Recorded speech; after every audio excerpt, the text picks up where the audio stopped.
Hello and welcome to the NF Show, NF Magazine's official video podcast. This is episode 42, Sleep Watchers. I'm your host, Evan Campbell, and with me, as always, is the ever-lovely Noah Ward. Evan, are you offering to watch me while I sleep? Oh, I'm watching all of you while you sleep, especially you, Noah. I'm going to have such good dreams tonight. I hope, yeah, everyone is, and I'm going to see them. I'm going to see your nightmares and everything. No, the Sleep Watchers title actually refers to Nintendo's new quality of life platform, which is still pretty mysterious and still pretty creepy, I would say so far. Bum bum bum bum bum bum bum bum bum bum bum bum bum. That's what it is. But we're going to get into that later in the show. We have so much to talk about. It's going to be a really fun show. We're going to talk about Nintendo's new quality of life platform. Iwata finally revealed some new tidbits about it. But also, Noah, you're playing a new rhythm game for the Wii U. Yes, I am. I am playing an indie downloadable title on my Wii U, and I will be sharing fresh impressions of that later this episode.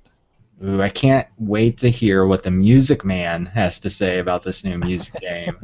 And then finally, we have you, our listeners, our audience, our viewers, fantastic feedback to go through. So it's going to be just a very packed show, as always. But first, I wanted to take a moment to think back to all of those good times that I had with Call of Duty on Wii platforms, because Call of Duty Advanced Warfare came out today, and sadly, it is not out on Wii U, Wii, or DS. And Noah, did you play any of the Wii or DS Call of Duty games? I remember demoing them at E3, but I never actually owned a copy of any of them. Well, this is the first time, I believe, since possibly 2005 or 2007. I was kind of having a hard time nail down a date that there hasn't been at least one Call of Duty game coming out for either the console or handheld systems. It may have been 2007 with Modern Warfare, though I think there may have been a complimentary DS version, although the Wii version didn't come out until a couple of years later. But it's been a long time. There's always been this small Treyarch team that's worked on the Wii games, and finally that has stopped. There's no Call of Duty Advanced Warfare for Wii U. There was Call of Duty Ghost and Call of Duty Black Ops 2 for the Wii U, which I got to review for NF Magazine, so it kind of feels like there's a hole in my heart and scheduling since I'm not reviewing this right now. But it's sort of a bummer. You don't get any of the Wii pointer controls, which I know I was a huge advocate for over the past half-decade plus, and Nintendo fans don't get to experience not even arguably, what is the biggest shooter of the year. Yeah, and we were expecting it so much at E3 because it was the same song and dance. We were going into E3 this year saying, oh, of course, Call of Duty is not yet announced for Nintendo platforms, and Activision's just holding on to it and is going to wait until maybe during the show or maybe a week after the show or maybe a month after. But nope, it's not coming at all. Deemed, I guess, not a priority, even on the 3DS, which kind of surprised me because 3DS has a good size install base, and I would have hoped that maybe that one might have gotten its own little Call of Duty spin, but not this year.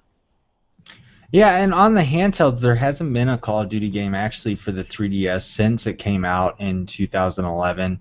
And it's really interesting. N-Space, who developed Geist, as most people know, developed the DS games for the most part. And I think that kind of just highlights Western publishers really aren't releasing anything for Nintendo's handheld and haven't for a couple of years, including Activision. And it's funny because I feel like Iwata, or maybe it was Reggie after last year when the 3DS was the best-selling console here in North America, we're talking about how we're going to see more Western published games come out for the system, and I feel like we haven't seen any of that. But it's a sad day. I know that Call of Duty has always been known for being on Xbox or even PlayStation, and people kind of really talk about how they don't care about Call of Duty, but I always found it fun, and I feel like there was a very core audience. It was small and niche, but there was a core audience that loved playing those games. And I can remember back, I think it was the original Black Ops. I can remember getting on, and there'd be 25 to 50,000 players playing each weekend and that was regarding the Wii. That's a huge online presence. So a sad day for Call of Duty fans on Nintendo platforms. I'm sure you can pick it up on another system, but hopefully we'll see the franchise return to Nintendo platforms sometime in the future.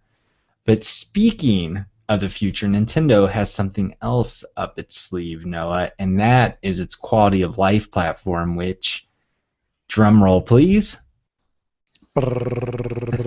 watches you sleep.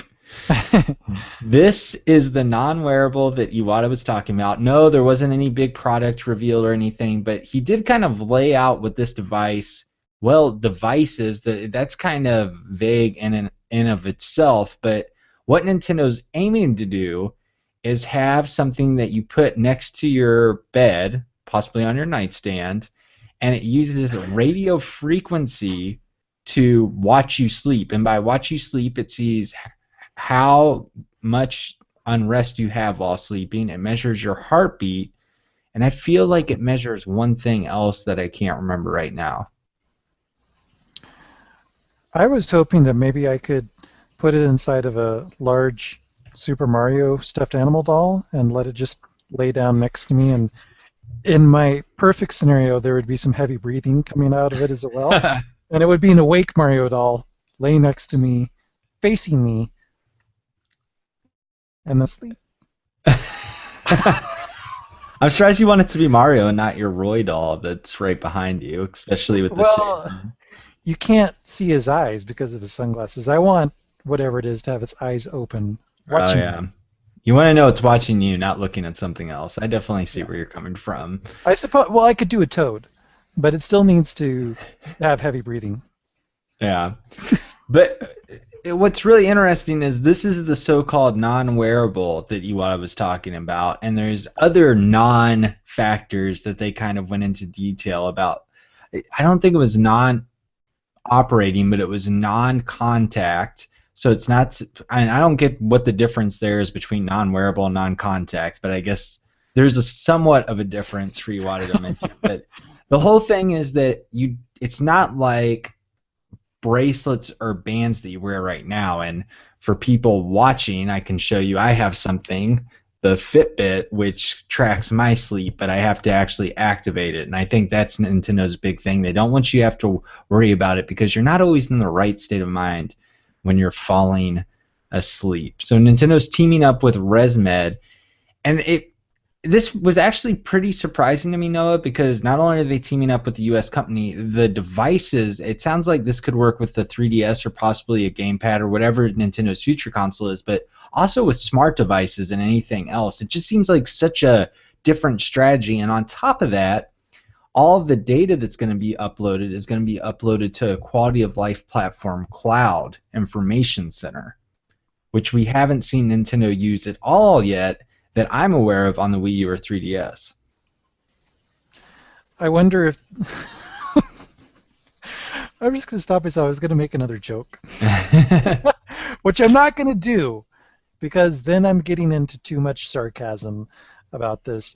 What I thought was interesting about it from a positive perspective is it's a really interesting way at looking at your general overall health, because your sleep and how good of sleep you get, much sleep you get every day, really does have an impact on your health. It has an impact on your alertness, your ability to exercise, to get your job done. It really affects everything. It affects your healing, your immune system, all that stuff. And I can see Nintendo thinking, well, this is a really unique spin. This isn't something that anybody else out there is doing with a major push or a strong effort, and yet it is such an important part of our everyday lives. Everybody has to sleep, whether we want to or not. And checking out how you sleep, I'm not sure how much information it can really getting really into the nuts and bolts of your body, so to speak, but it definitely would be intriguing to hear what is my daily forecast, what's my health forecast based on how well my sleep has been and what has my activity been during my sleep. It's definitely an interesting curiosity to me. Oh yeah, and how Nintendo will turn this into a game, because if there's going to be some game-like aspect of all of this to make it Nintendo-like. And will Nintendo use mascots? Will they create something new? Will it be like Brain Age? How will they kind of bring this all together under the Nintendo umbrella?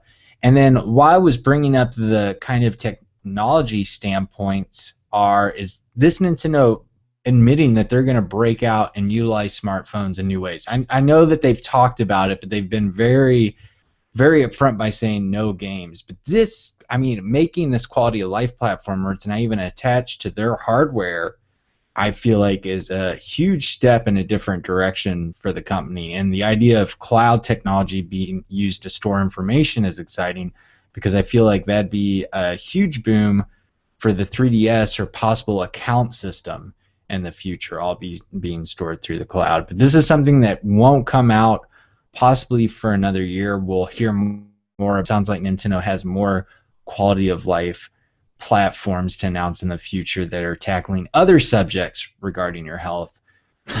My only concern with this is I feel, and maybe this isn't a concern, but I'm kind of down on this idea. I really like the different aspects, and I think that Nintendo is approaching it in a very Nintendo-like fashion.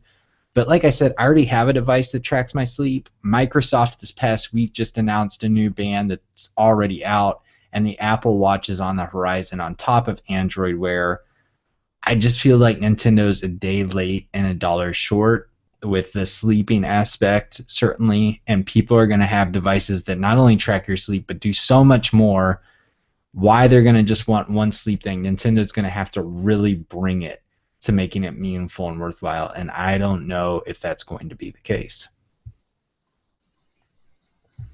One thing that Nintendo is also bringing a day late, more like a month or so late, is preloading for the Wii U. And even though it's late, this is something that's very exciting, especially if you're a Super Smash Bros. For Wii U fan, because Iwata claims that preloading will start with a Nintendo Brawler this month on the Wii U console. So if you're unfamiliar with what preloading is, that means that not only will you be able to pre-order digitally games through Nintendo eShop, so you could buy Super Smash Bros. For Wii U right now, theoretically, this isn't up yet, but you could also download the title, so when it hits 12:01 a.m., you'll be able to play right away instead of queuing it up to download. This is great. I'm glad it is finally happening, and I hope it occurs on all future Nintendo first-party releases. Fingers crossed. Oh yeah, and just being able to pre-order games digitally. I mean, this is something that has rolled out this year, I believe, for the Xbox One platform. I think it was there pretty early on with the PlayStation 4. So Nintendo's by no means like super behind with this, and it's definitely functionality that we need to see, and further reinforces that Nintendo is taking good steps with its digital approach to the business. And I'm someone who will be pre-ordering Super Smash Bros. For Wii U. It's really awesome that instead of having to stay up late and pre-order, I don't know if you ever visit the eShop, Noah, and it's funny because they'll have a banner that's like, come back to this space at 12:01 a.m. to download. And it's just like, you really need to just be like, pre-order now here. That is so not consumer friendly at all, making someone not only remind themselves to come back, but have to come back to download. And it also puts a lot of stress on Nintendo's online infrastructure, where you have all these people getting online at one time to download the game. This way it can be spread out. So it's just a big thumbs up for me, and very exciting to see Nintendo start preloading. And one thing I will say is that it is coming to the 3DS in the near future. I think they may have said early next year. So it's something that not only will be on Wii U, but also will be on 3DS, which is exciting as well. I can't wait to pre-order Monster Hunter 4 Ultimate. Any games you're looking to pre-ordering, Noah, digitally? If I were going to pre-order one, it would probably be Smash Brothers, but I believe there's going to be plenty of stuff coming out in 3DS that I want. I don't know, maybe Captain Toad. Maybe Captain Toad will be pre-ordered. We'll see. Sometimes I don't see a really big deal of pre-ordering unless there's an incentive related to it, or I really, really want to play the game. So it would have to be one of those really big, high priority games that I can't wait to play, and that I'll stay up really late to play and possibly call in sick to work. And so Captain Toad, believe it or not, may not be one of those titles, but maybe Smash Brothers would be. Yeah, definitely. Speaking of Smash Brothers, everyone is getting more and more excited about Amiibo, even though information, much to Noah's chagrin, is coming out at a snail's pace. But Lucas, our lovable editor-in-chief for NF Magazine and special co-host from time to time, was at, I believe, a Walmart, just kind of looking around and found an Amiibo display already up and more functional than I believe others we've seen. We've also had an awesome listener snap some shots of, I think it was his Target getting prepared for Amiibo, and I've kind of seen the space cleared out, but I haven't seen all the stuff that Lucas saw. And what he witnessed was the fact it was kind of a chart that showed which Amiibo work with what games. So we got to see that a handful of the Amiibo will actually work with Mario Kart 8, including Mario, Peach, Yoshi, and I think I'm leaving one other out. It's not Luigi, I don't think. No, I think it is Luigi. Is it? Okay. Yeah, it's probably Luigi. And then we got to see the Link's compatible with Hyrule Warriors. So we got to see not only that these characters will work with other games, which we knew about, we just didn't know the specifics, but we also got kind of a tease for future Amiibo, such as Tom Nook, Pikmin, and what looks to be a Paper Mario style Bowser, which got a lot of people excited. Yeah, I think there was also a Toad silhouette too, but maybe not. Yeah, I feel like there were quite a few. I think there was maybe another Metroid one for Samus, but in a different pose that got people really Yeah. excited. Yeah, so we don't know if these are just marketing images. You would think that especially something that's featured in Smash Brothers prominently would probably get an amiibo. I don't know, but I think a Pikmin amiibo could be pretty darn cool. And there has to be a Toad one coming at some point because Captain Toad's supposed to have amiibo functionality, and there's no Mario to be seen in the trailer. There's Toad and Toadette and some other stuff, but I don't know. I'm looking forward to the Toad one, just personally. And the Tom Nook one got people excited because they think that means, and I would agree with them, that Animal Crossing for Wii U is on the way, and how Nintendo could incorporate Amiibo into Animal Crossing could not only be pretty awesome, but it could get to the point of being kind of scary with all of the different items you could have, especially with, I believe it was Iwata. There's reports of him during their quarterly report, which we'll talk about in a few minutes. I think there was a question about Amiibo and him talking about smaller type item-based Amiibo they could sell for cheaper cost, and obviously the first connection you can make is to Animal Crossing. But we're going to put a hold on any more quarterly report talk because we've been playing games. And not only games for Nintendo platforms. And Noah, I want to start with you, hear about this rhythm game coming to the Wii U eShop. It just came out this week. The game in question is Cosmophony, which is from Bento Studio and Moving Player. And they were kind enough to share a code with me. And of course I threw it in there and I played it right before the show because I wanted to have totally fresh, non-diluted, diluted, diluted memories clouded from the haze of a crazy Halloween weekend. And what it is it's a rhythm shooter, and it's a really affordable game. It's also out on iOS and Android and Windows and maybe Steam, I'm not sure, but on the eShop it's only $3.99, and you get this pretty epic, very challenging drum and bass centric rhythm game. It has a little bit in common with Amplitude or Frequency, if you've played those before, and that you're kind of going down a half-pipe tunnel, maneuvering a little ship cursor back and forth to dodge incoming barriers, and also to line up and shoot triangles, which are the enemies.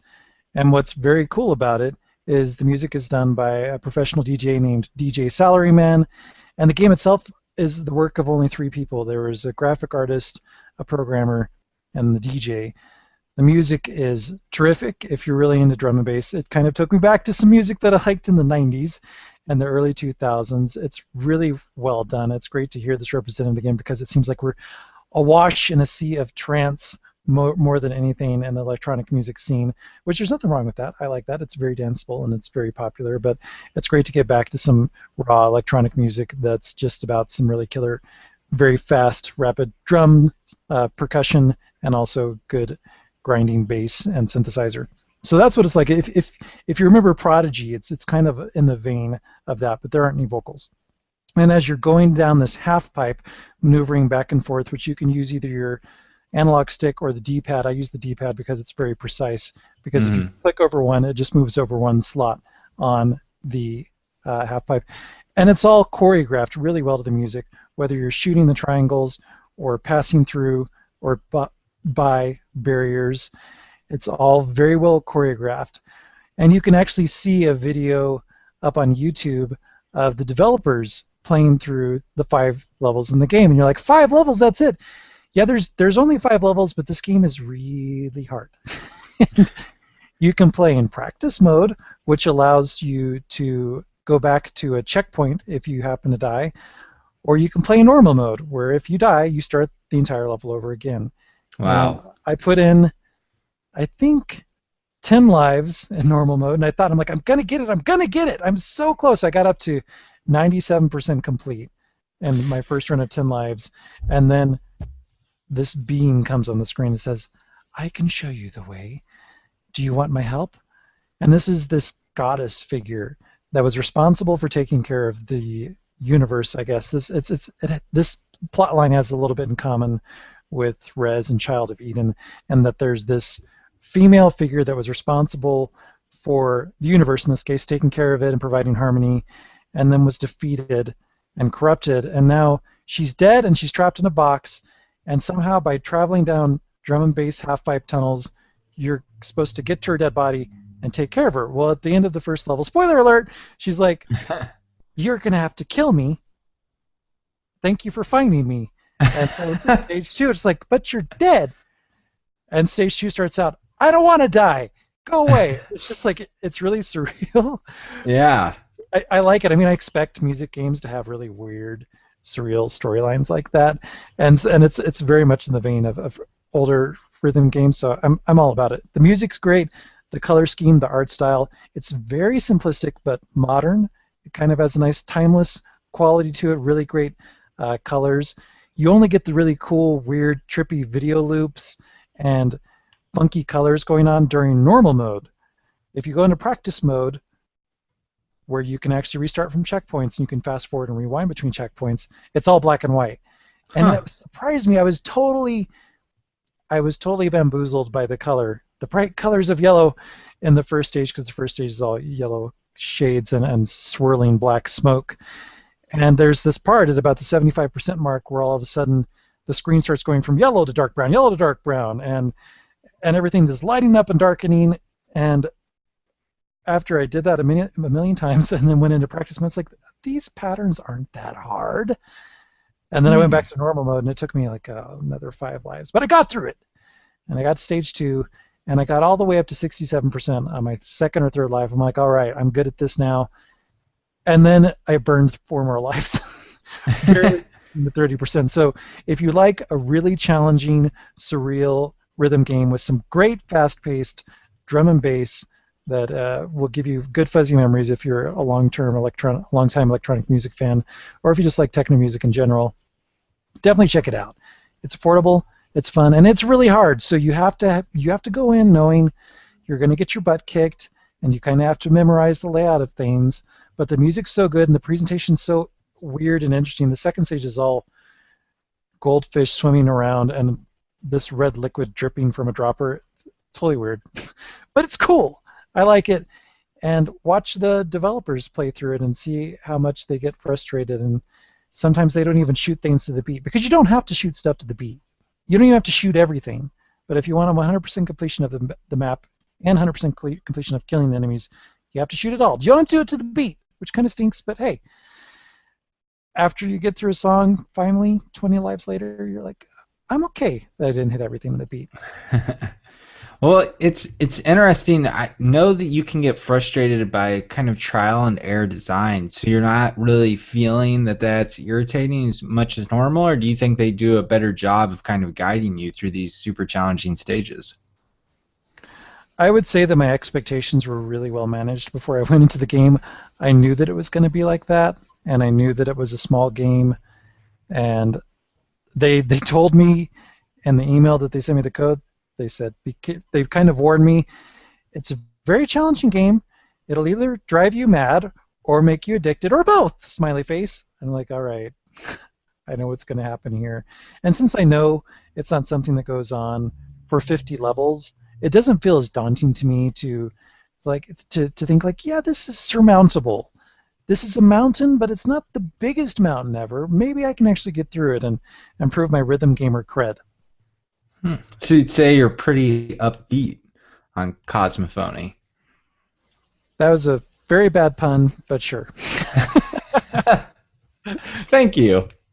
I'm here all night, or at least for the next half an hour here on the NF show. Because then I'll have to get back to my fantasy life, Noah, which Oh. I'm continuing to play. Yes, I'm going to keep it going here.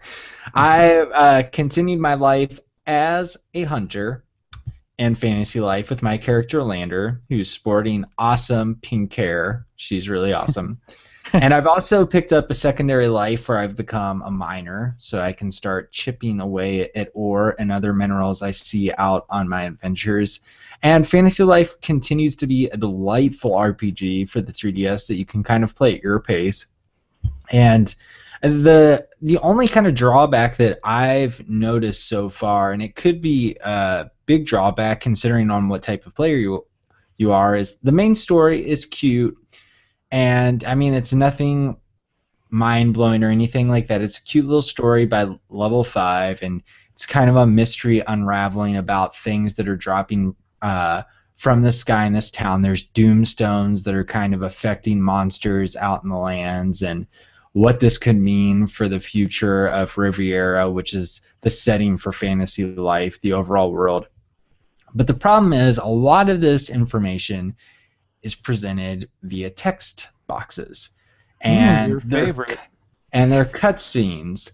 And these cutscene, and by cutscenes, I mean there isn't really any visual element to it. It is, let's put these characters in a circle, and let's just have text box, text box, text box, text box, text box, text box, text box. And the kind of thing that's kind of makes it hard is the writing is so good. The Nintendo House, this is some of the best localization and writing I've seen in such a long time. Even outdoing some of the Professor Layton games. It's just so witty. Lots of puns that are better than mine on this show. It's you can tell that they were having fun writing this, and I think I kind of used that phrasing a couple of weeks ago when talking about Fantasy Life. But it just goes on and on and on, and you're just like, okay, just let me play. It's almost to the detriment where it's like, why do I even want to do this story? Because it just can't shut up. It just has to keep going and going and going. And I figure that's just a problem that the Treehouse had to work with because that's how the game's original script was.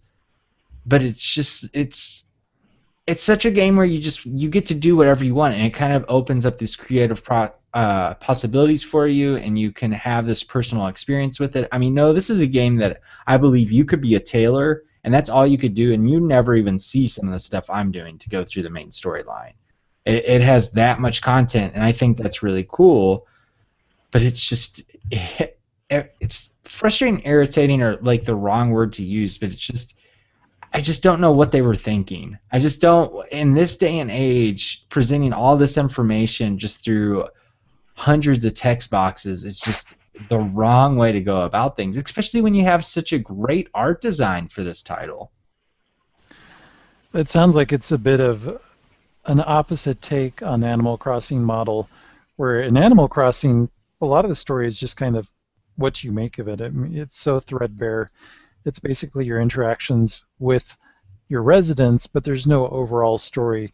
It really just allows you to get into the gameplay and do the gameplay as much as you want. But your impressions seem to describe that the story, even though this is an RPG and RPGs should have lots of story, but it's detrimentally getting in the way of a gameplay experience that you want to explore. Yeah, if you're going through the main storyline, because this is very much a game that I believe you could just kind of be like, whatever, I don't care about the main storyline and kind of just go off and do a lot of this stuff. And that may be a problem if you want to advance to new areas and everything, because I think things kind of come unlocked. But it's just this kind of weird juxtaposition between the all the side quests and everything you can do kind of without all this cutscene information, but then making the main game so text heavy and full of just these very drawn out scenes where you're seeing these people talking. And it's unfortunate there couldn't be a balance, because I think this is probably the major pitfall for the game, or the major weakness overall for the game. But it really is, I mean, it says a lot, because a lot of games that would do that, I feel like I'd just be like, screw this. I cannot just sit around. And it has to do with the writing. It has to do with the rest of the game. But that's something I've definitely noticed time and time again, kind of going through the main storyline, especially getting ready to pin my NF Magazine review. But I wish it's a game you had, Noah. I'd really like to explore Riviera with you, go on little adventures together, because the online is very Animal Crossing-esque. And the fact that if we're both online playing, even though we're not at what is the equivalent of Fantasy Life's, like the gate system or whatever, going to the train in Animal Crossing, you can send messages back and forth if we're both playing the game and we're friends and everything, and see what we're doing if we want to team up and go on quests together and everything. So it's really cute that you can do that, and really fun. So I'm excited to explore more. I know a lot of you out there are enjoying Fantasy Life, and I am as well. But that's it for what we're playing. We're going to talk about the quarterly report from Nintendo before jumping into feedback.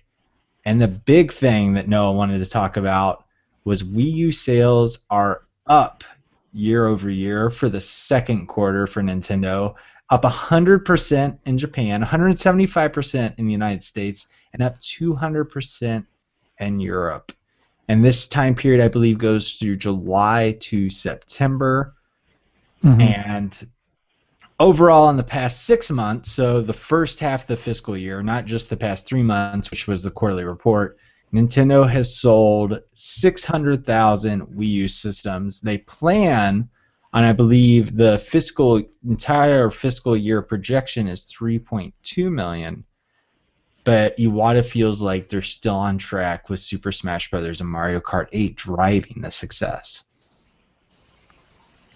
It is kind of nice to hear Nintendo talk about a profit after multiple stories in a row of first time in the company's history, second time in the company's history, consecutively, just a continuous string of losses.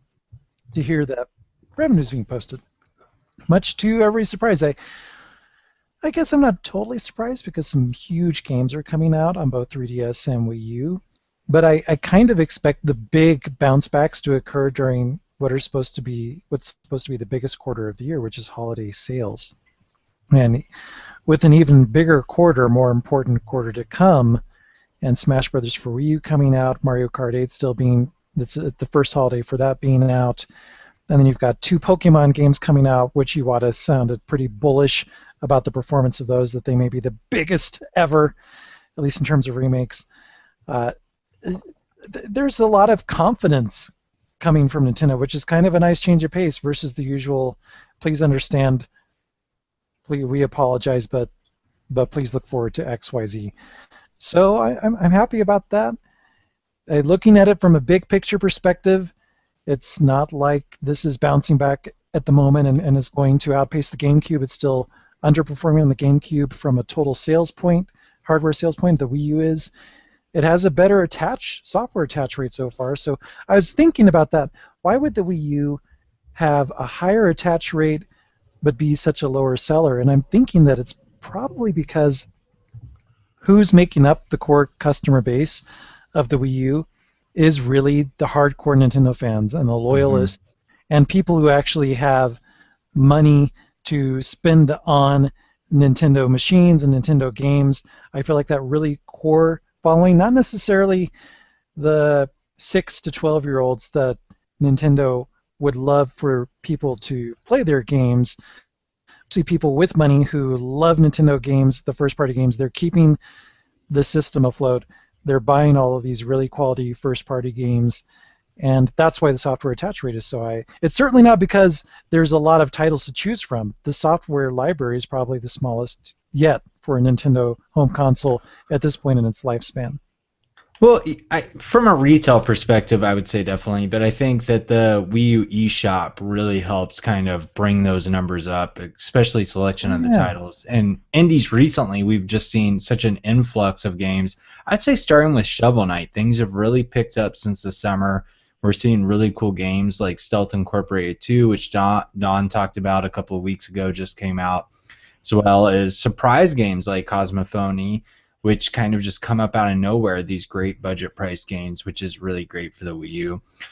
The big thing here is while the percent increases sound dramatic, we must remember that the Wii U has been selling abysmally. So last year it was selling terribly, and 600,000 units is still just a far cry from a successful home console. I believe, for instance, the PlayStation 4 just in North America alone, for was it September when Destiny came out, people were speculating it sold 400 to 500,000 consoles. And there was a time when the Wii U was the number one selling system every month, where it was regularly between 300 and 500,000 units per month in one territory alone. So the Wii The U, Wii or the Wii U? the Wii, Okay. guys. If I Yes. said the Wii U, I'm sorry. The Wii, yes. The Wii U, I don't think has sold 500,000 units since its launch in North America. Yeah. And I don't even know if it actually hit that. I think it was like 460,000 units. So it's a far cry from where Nintendo was. And to be fair, the Wii is Nintendo's best-selling home console of all time. But like you mentioned, it's not even getting close to GameCube numbers right now. You know, it'll be interesting to see if Super Smash Brothers can really kind of help that float even higher, and if Amiibo will have this major effect that Nintendo's thinking it'll have. Mm-hmm. Definitely. Listeners, we would love to hear what you think. Those of you also watching out in YouTube land, let us know. Were you impressed or delighted or just a little bit slightly stirred by these financial results? Let us know by sending in your feedback to show@nfmagazine.com or leave us a comment under this episode over on our channel at YouTube, youtube.com/nfmagazine. But that's actually my segue into getting into your feedback from last week's episode. First up, we have emails. Blake S. wrote in, thought I'd offer my thoughts on Amiibo since the topic has come up regularly in the show, and particularly after the recent Smash Brothers 50 New Things video. The consensus seems to have been that Nintendo hasn't really shown us a reason to be interested in purchasing them, other than as a nice desk ornament. For me, I definitely agree that they aren't integral to the game from what we know, but seem to be just one of many ways to enjoy Smash on Wii U. But I have to say, I'm actually looking forward to using them almost as a substitute for couch co-op multiplayer. It's not always easy as an adult with a busy life to arrange for others to come over to play games. So this functions as a more interesting and personal CPU partner due to the potential time investment in their training. Ultimately, I'm glad that Amiibos exist to make playing Smash on Wii U a bit more fun when it's not possible to play locally with friends. I can see getting quite attached to my Samus or Link Amiibo, like us. I think Blake brings up a good point, and I'm smiling because I just picture Blake sitting there with 3 or 4 Amiibo and talking to all of them like in a Tea Party-esque atmosphere, like, Samus, what game mode do you want to play now? I don't want to play that, Link. Just shut up over there. Having these really fun. But I could see a lot of people, Blake, using Amiibo like that. Yeah, and who knows how many other cool pieces of functionality the Amiibos will have in other games. We still need to see, but I like your outlook on what it can make for Smash, Blake. Our next email is from Andy Lapp. I saw the Super Smash Bros. 50 Fact Extravaganza, and there were, to me, some surprising features coming to the game. It's really cool to have an 8-player mode, and it's understandable to create stages designed for 8 players. Masterpiece, the feature where you can play snippets of retro games, is a really smart for Nintendo to do. So then it would encourage other users who haven't played these kinds of games to purchase them, like you guys are discussing about. The voice chat thing is also smart and something that Nintendo finally did, but disabling voice chat during games to keep the battle smooth, quote unquote, was probably the worst excuse Nintendo did for something that this topic, like Evan commented. Maybe they didn't want it because of explicit language. Why do you guys think they disabled it other than lag issues? I was extremely disappointed with the new amiibo figures, especially the Wii Fit Trainer. I mean, Link's figure is kind of gross with that big and bulky yellow stick on him, but the cast on the Wii Fit Trainer looks really weird. It's like the Wii Fit Trainer isn't so fit anymore.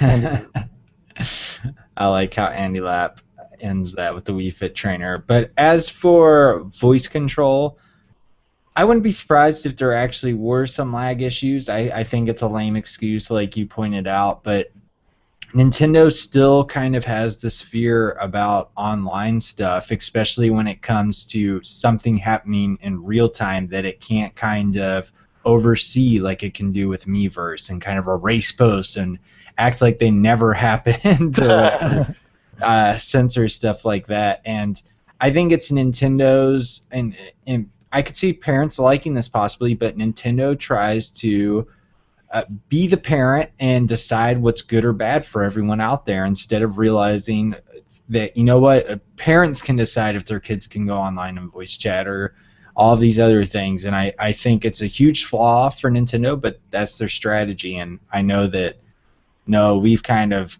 gone through this over and over again, so I don't want to just keep repeating myself. But I definitely agree about the amiibo figures, the Link and Wii Fit Trainer. I can't believe that was kind of the compromise to get those figures to be more stable. Well said, Evan. Our next email is from Nintendo Dad. Hello, I recently completed Yoshi's New Island on 3DS, and here's what I thought of it. I think it's better than Yoshi's Island DS and Yoshi's Story, but still not as good as Yoshi's Island. The graphics are charming, and the game really pops on the 3DS. The challenge is spot on as long as you are trying to 100% each level. The music effort, however, is lazy. Basically, the same tune is played throughout the game in different styles. Also, the game focuses... Yeah, that's really, really phoning it in there.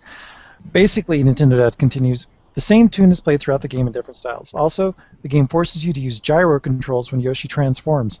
The gyro controls do work well, but I hate it when games do this. Thankfully, Yoshi doesn't transform that much during the game. But overall, I enjoyed my time with it, around 30 hours or so. Wow. I believe your enjoyment will depend on whether you like trying to find everything in the game. If so, this may be a game for you. If not, I'd avoid this or wait till it's on sale. Nintendo Dad. Well, Nintendo Dad, thank you so much for writing in. I love when our listeners and viewers provide us with kind of mini reviews of titles. And this definitely screams out to me, stay away from Yoshi's New Island, excuse me. Yeah, I'm not one of the 100% completionist types of people, so while I admire that Nintendo Dad went through and 100%ed every single level before even proceeding on to the next one, it's just not my playstyle. I feel like the music business would be a huge red alarm for you as well, Noah.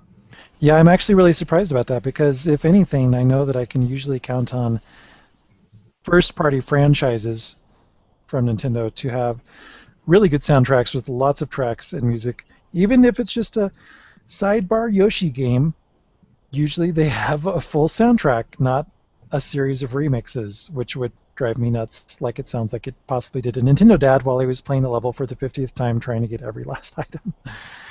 Wow, kudos to you. Into our comments from last week's episode, Kisaki Project wrote, I was never that excited about amiibos. I kind of want a Peach one since she's my main, but it doesn't look as cool. And it's not something I'd complain about being a stocking stuffer. I'm picking up a second copy of the 3DS version, however, to play with my sister. So I'm buying 3 copies, including the Wii U version. Hiawatha's email made me realize I should bring my Wii U come holiday time and get my whole family to play 8-player battles. Wow, that is awesome. I hope you have all the remotes that are needed for that, but man, I wish I could just be there just to watch that. I bet it would be incredible. Yeah, I'm curious how many people are going to kind of bring their Wii U's home for the holiday season and get to try out the 8-player battle. That's really cool to have kind of that family element come into it. And I'm also curious how many stocking stuffer amiibos there'll be out there. I didn't even think about that, but that's true. Those are perfect stocking stuffers for a lot of people out there, right? Hitting the right price range. And I'm curious about Peach too. Peach is one of my favorite characters in Super Smash Mhm. Brothers, so I might possibly have to look at getting a Peach amiibo. We'll see. Samus is still number one on my list, but I haven't pulled the trigger yet. I am still cautiously waiting. Our next comment is from old school 1990s, who also has been playing Fantasy Life like you, Evan. I've been Yay! playing lots of Fantasy Life, and I really like it. I think the music is endearing and quirky in a good way. It is really well done and one of my favorite parts of the game. So, wow, that's perfect timing, old school 1990s, to go from a comment about a bad soundtrack to a comment about a good soundtrack in a different game. Old school 1990s continued. When you guys mentioned Nintendo games about lesser known characters, an email suggested one with Bob-ombs. I thought that it would be great if it also featured Mouser from the American Super Mario Bros. 2 as well. Imagine you run around as Mouser, throwing and placing bombs in a strategic platformer puzzle game. I think Mouser has plenty of untapped potential. I often think he should be added to Mario Kart 8 via DLC. Well, that's actually a pretty cool idea. Yeah. Also, what control style are you planning on using for Super Smash Bros. On Wii U? I think I might just use the Wii U Pro controllers I already have. I'm not really sure buying the GameCube controller adapter is worth it. I also heard that the GameCube controller support on Wii U is for Smash Bros. Only, which may be a deal breaker. Old school 1990s. I am going to start out, I believe, with the Wii U Pro controller as well. I have two old Wavebirds that are actually over here above my left shoulder for those people watching. I don't know if you can see them on my shelves or not, but I have two Wavebirds that still are functional and I would love to use. But I think that the Wii U Pro controllers might be adequate enough for smashing. I'll have to see. And then, yeah, I think it's a real bummer that the GameCube controller adapter is only going to work with Smash. I'm not necessarily thinking that it should be supported with all future games because Nintendo has enough control schemes, but I would hope that GameCube Virtual Console support is coming at some point, and it'd be really cool to play games with a GameCube controller. But what about you, Noah? Are you planning to use the gamepad, Wii Remote? Which way are you going to smash? I'm going to use the gamepad. I don't yet own a Pro controller, and I do have plenty of GameCube controllers, but for the very reason that you're mentioning, I don't want to put out extra money just to have an adapter for one game. I think I can handle the gamepad just fine. Maybe I'll finally break down and get a Wii U Pro controller, but it's still just not high on my priority list. Maybe maybe using it for Bayonetta 2 would also be a good use of that. I feel like if I were to put extra money out, I'd put it on a Wii U Pro controller versus a GameCube controller adapter because I'd get a lot more out of it. And a lot Yeah. of people seem to think that it's a great controller. It is a great controller. The only opinion that should matter is mine, Noah, obviously. Come on now. You Well, have to whisper that to me while I'm asleep for that. oh, yeah. I'll remember that tonight. You'll have dreams about it. The other thing that's interesting about the GameCube controller adapter is it's very bulky. I think it's like half the size of the Wii U and some of the Oh my photos I god. saw taken of it, and it takes up both of your USB ports, which, if you have the people or you're planning to get the special edition because you don't have a GameCube controller, I think it's great. But for me, I don't know if I really want to pay $30 to have it for just one game. I really need some extra functionality, Yeah. and Nintendo doesn't always have the best track record when it's coming to supporting peripheral devices. Mm-hmm. We will. I'm looking at you. Next up from Nintendo GCN, I too am disappointed about the overall quality of Amiibo. I figured the quality would decrease a bit from the E3 versions, but I never thought the quality would be this decreased. Luckily, Kirby, the main Amiibo I was planning on getting, doesn't seem. We'll see if I get any others when they're announced. I also am getting a little fed up about the empty quote-unquote Amiibo announcements like you, Noah. I want to know what the specific Amiibo do for the specific games. That said, I'm really looking forward to 8-player Smash battles. I cannot wait to have a bunch of my Smash-loving friends over to play. I can envision all the chaos and trash talk already. Not too sure how I feel about the Smash Tour mode. I'll give it a try for sure, but it seems a little out of place for me. Nintendo GCN. Aren't you glad that there's someone out there commiserating with you about the Amiibo details, Noah? Yeah, just more strike power for my army of commiseration. Do you think there'll be like a Nintendo Direct after Smash? I mean, how do you think they'll present this information? Because it's gonna work with Hyrule Warriors, Mario Kart 8 support's coming, Captain Toad's supposed to support. Do you think this is something that won't really functionality that won't come until 2015? We'll have to wait. Do you think we'll hear about it in December? Do you have any ideas when Nintendo will kind of detail everything? I feel like their basket is a little full, getting everything prepared for holiday shopping season, and they're Hmm. really going to focus on Amiibo's tie-in with Smash, at least until they start releasing maybe Wave 2 of the Amiibos, and it's post holiday sales season, and they want to drum up support. But I still wouldn't be surprised at this rate if it would be handled via a press release to address any of the retroactive support. Yeah. Well, Wave 2 is December 11th or like the second Oh, week of okay. December, so could come sooner than possible. And we're still, even though don't get me wrong, the Smash Brothers, it wasn't actually called a direct, kind of 50 fact extravaganza was really cool. We're still missing a proper Nintendo Direct with a multitude of titles, and Iwata, he's finally back, which is awesome. Resumed work. He presented at the quarterly report. I want that. I want that Nintendo Direct. No, I want the surprise titles shown. I want to be swept off my feet. I want to see more of Splatoon. That's what I'm waiting for more than anything. I want to know when that game comes out. I want a demo of that game, and I want it now. I was just talking about it today, even because a buddy of mine was saying, "Hey, you have a Wii U, don't you?" I'm like, "Yes, I have a Wii U." He's like, "But what do you play on it? Just like Nintendo games?" I'm like, "Yeah, but they're really uh, and there are some really cool games coming out next year, and I really want to play Splatoon. And these are some of these buddies are FPS lovers. I'm like, this is an FPS game from Nintendo, and it looks really cool, even though it's like kids with squid hats, but you can go through the ink, and it's kind of really hard to sell verbally. I was sold on it by watching people play it at E3, particularly the Treehouse guys. So, eh, maybe people get interested in it. Maybe it'll be like Bayonetta 2, and it'll have a bunch of perfect scores and 9 out of 10s, and we'll get another positive wave of Wii U publicity. But until then, I'll just be dreaming about it. I've tried not to think about Splatoon as much because I'm so excited about Noah, but now that you bring it up, you're right. I feel like it's hard to sell by word of mouth, but all you have to do is show that game up on the screen. It's so striking, and Yeah. immediately it looks unique. It is a Nintendo game, but it's unlike anything that they've made, I feel like. And I think that it has the most potential next year Yeah. to be a surprise hit. And that's across all platforms, not just for Wii U. I think if it hits the right notes, it could do a lot of awesome things. And Mhm. that starts with a voice chat.